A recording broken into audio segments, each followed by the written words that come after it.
মানে বাংলাদেশে পুরাও জ্বালাও সব থানা টানা সব পুরা দিছে। আমরা হিন্দুরা লেগে সমস্যা আমি আইসি দেখেন। এবার মনে করেন মুসলিম হুজুররা এই সব থানা টানা মন্দিরও আগুন লাগাই দিছে। তারপরে মনে করেন যে স্কুলে এটা সব যা পুরা পরিষ্কার। আপনি কি বাংলাদেশের? আমি বাংলাদেশি। কোন জায়গায়? বাংলাদেশ কোন জায়গায়? ব্রাহ্মণবাড়িয়া।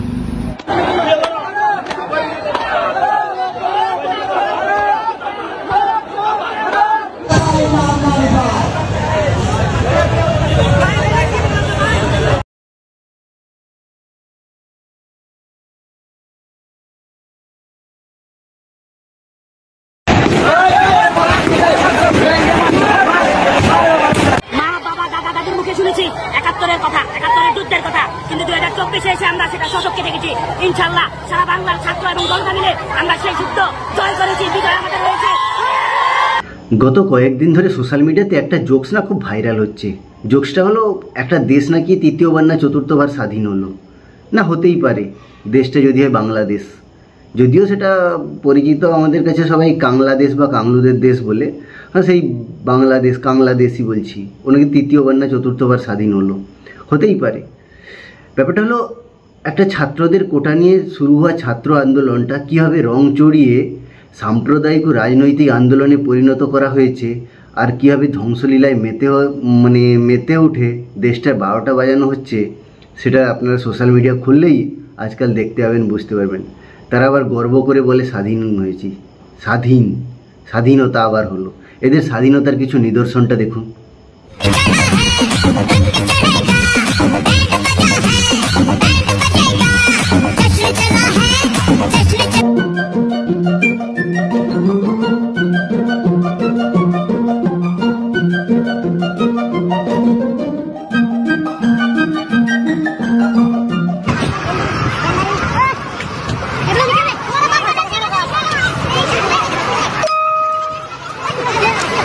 কোথায় বলে শিক্ষার একটা দরকার আছে, তবে সেটা সুশিক্ষা। সেটা যদি বিকৃত বা কুশিক্ষা হয় বা অশিক্ষা হয় না, তার নিদর্শন এই ভিডিওর মধ্যেই আপনারা দেখতে পাবেন। এরা স্বাধীনতা আন্দোলনের নামে কি বলবো, এইভাবে রাষ্ট্রীয় সম্পদ লুট করছে, তছনছ করছে, এদিক ওদিক সে কি না যাচ্ছে তাই করছে। কিন্তু এরা এতটাই মূর্খ, কাংলাদোচা যে বলি, তার কারণ এই জন্য এরা জানে না এরপর নতুন সরকার হোক আর যাইভাবে নতুন করে গড়ে তোলার চেষ্টা করা হোক, তার জন্য সব কিছু নতুনভাবে তৈরি করতে যে টাকা পয়সাগুলো লাগবে না, আবার এদেরই রক্ত চুষে, এদেরই ভাত ডাল আর ওই আলু পেঁয়াজের দাম বাড়িয়ে না এদের থেকেই নেওয়া হবে। এইটুকু জ্ঞানগম্য এদের নেই, এইটুকু শিক্ষাও এদের নেই। এতটাই এদের শিক্ষার অভাব বা বিকৃত শিক্ষায় এরা শিক্ষিত, মানে ভাবা যায়। এরা একসময়ের জাতির জনক বলতো, এদের ভাষা আন্দোলন মুক্তিযোদ্ধার নেতা বলে একজন বঙ্গবন্ধু, তার মূর্তি, তাকে নিয়ে কী ধরনের ব্যবহার করছে দেখুন।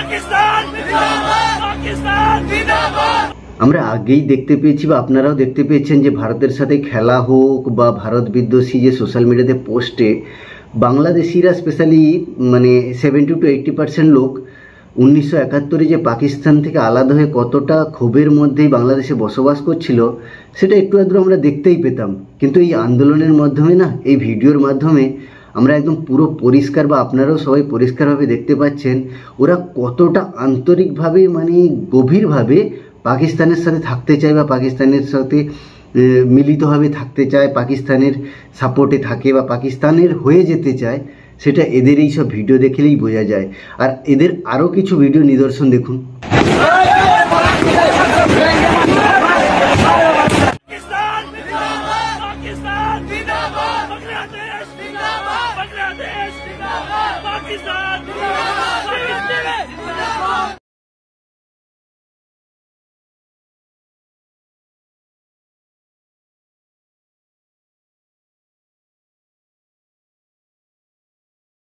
আর এই ভিডিওটা দেখার পরে অন্তত এটা আমি পরিষ্কারভাবে মন থেকে বলতে পারি, একজন ভারতীয় বাঙালি হিসাবে, একজন পশ্চিমবঙ্গের বাঙালি হিসাবে শুধু ভাষাগত মিলের জন্য ওই বাংলাদেশি কাংলুদেরকে বাঙালি জাতির সঙ্গে মিলিয়ে ধরবো, এটা অন্তত আমি ধরবো না।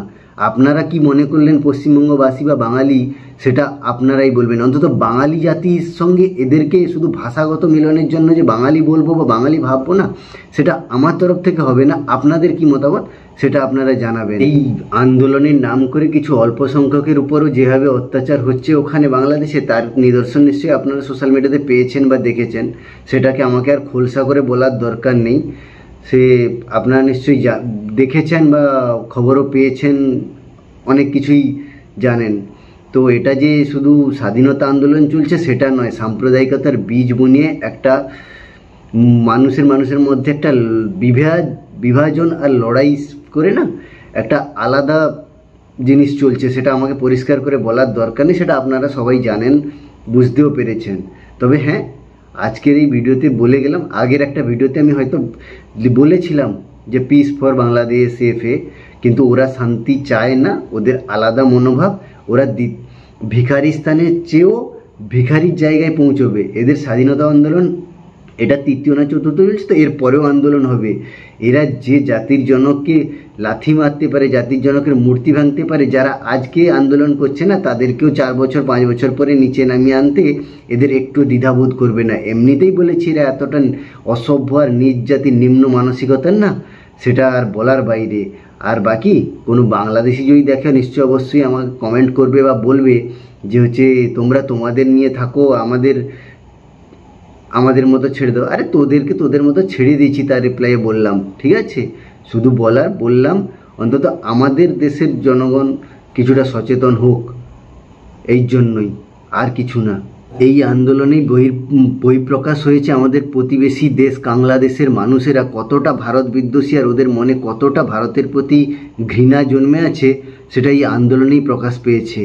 তবে তাদের জন্য একটা ছোট্ট কথা বলছি, ওরা জাতির জনক বঙ্গবন্ধুর মূর্তি ভাঙছে, সেটা ঠিক আছে, বলছি ওদের কাছে যে টাকা আছে ওটাতেও তো বঙ্গবন্ধুর ছবি আছে, তো ওগুলো ছেড়ে ফেল, পারিস কিনা দেখ একবার। সে ক্ষমতা ওদের নেই, পারবেও না।